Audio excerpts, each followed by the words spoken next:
Hello everyone and welcome to Quality Simplified.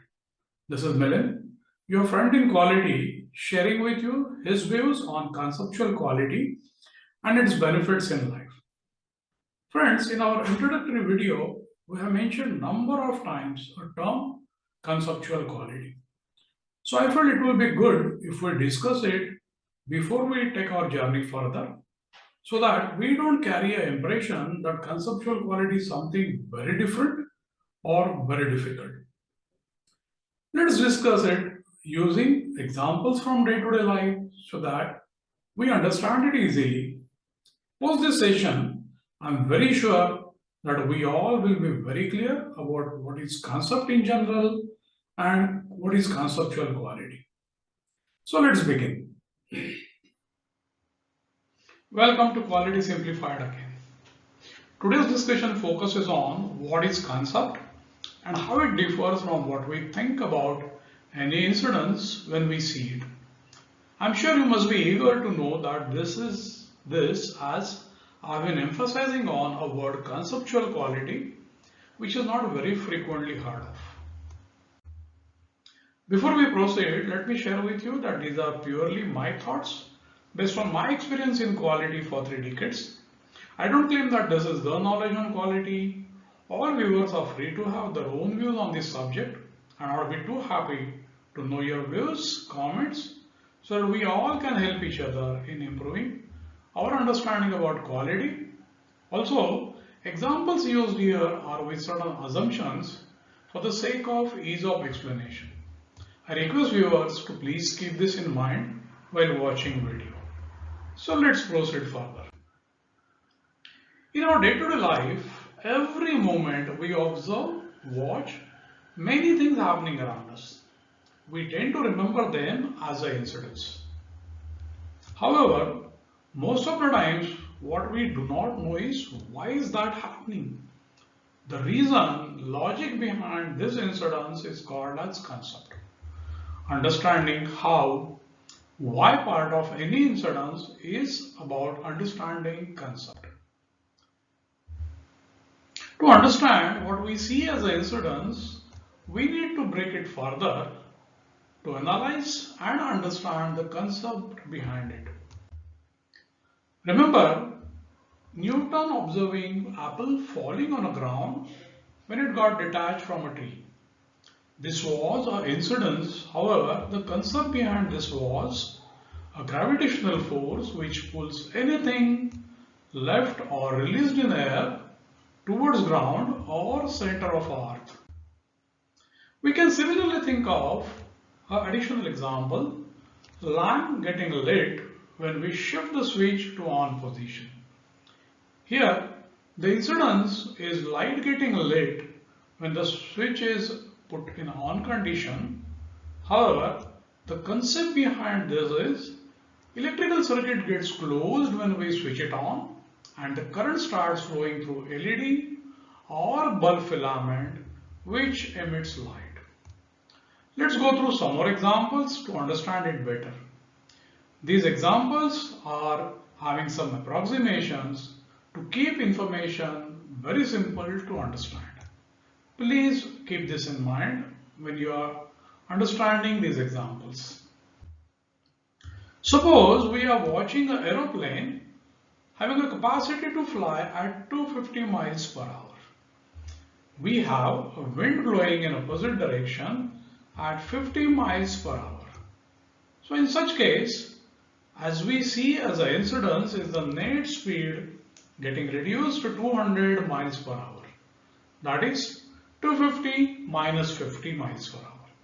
But the reason of reduced speed is since the direction of aeroplane and the wind are opposite to each other, the speed gets subtracted. Taking same example further, since the direction of wind and aeroplane is now same, it would add and the net speed would be 250 plus 50, that is 300 miles per hour. The concept in both the cases is moving air creates a resistance or a push when it strikes a surface of aeroplane, leading to either increase or decrease in net speed depending on the relative direction. This conceptual understanding helps in designing shape of aeroplane body to either leverage air push or reduce resistance. Same thing happens whenever a human being is creating applications in this world. Unless a concept behind any incidence is tried, creating application is difficult. You can see many such examples around when we look around for many incidences. Let's go through one more example. We have one car moving up the hill at a speed of 100 miles per hour. Here, the net speed of a car will be reduced because part of a weight of car will try to pull it downward at, let's say, 30 miles per hour.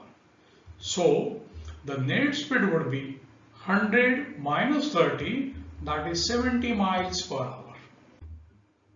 Now if the same car is going down the hill, a part of weight of a car will now push it in the same direction, that is down the hill. So the net speed will increase to 100 plus 30, that is 130 miles per hour.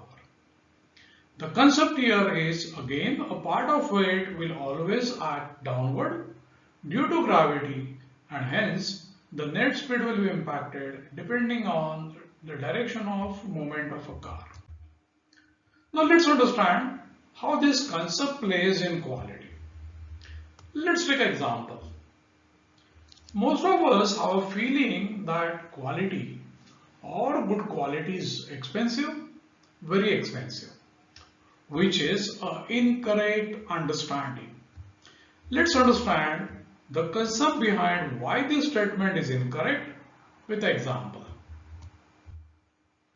Let's compare two car models, one value for money model, another one luxury car model. Now, the general understanding is quality of a luxury car is better than value for money model, and hence it is expensive. Please refer to the table which has information of customer expectations, that is maximum speed, comfort on various roads, engine remote starting ability, and availability of automatic transmission, and their availability in a given car model in the market. Please note, the information listed is oversimplified to make explanation and understanding easy. Value for money model customer has two features which are fully available as expected, and one is not available and the other one is available but not as expected fully. For luxury car model, all the expected features are available to the satisfaction. Now when we analyze the observations, we find value for money car customer is happy about quality, though one feature is not available and the other one is not available fully to the expectation, as that customer is anyway not very keen on it and thinks it would have been good if they were available. Whereas luxury car customer is happy about quality as all the expectations are satisfied. Remember, quality is always against expectations, and we cannot compare quality of value for money car and luxury car models as their customers are different and the expectations are totally different. Then you may ask me a question, why luxury car is still expensive? It is because the customer of luxury car model has a different level of expectations and is looking for higher maximum speed and hence will need more powerful engine.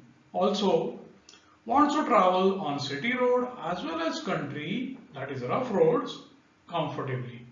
Now this needs advanced suspension, which will certainly cost more in designing and manufacturing. This is a conceptual explanation why I say Quality is not expensive, but expectations can be expensive.